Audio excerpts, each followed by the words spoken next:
This section provides you an overview of the total amount of active deals and those deals won or lost.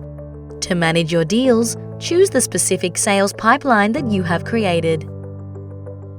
Move the deals by dragging and dropping them under to which sales stage it belongs to. Click New Deal. The fill-out of details such as the name of the deal, its estimated close date, the description of the deal, the amount of the deal, and its currency, the margin.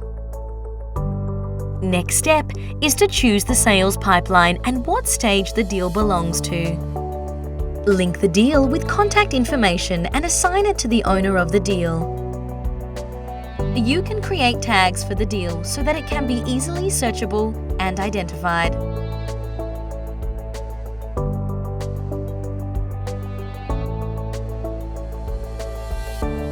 On the home page, click on Manage Pipelines. Click Add New Pipeline, then name your sales pipeline and name the stages involved.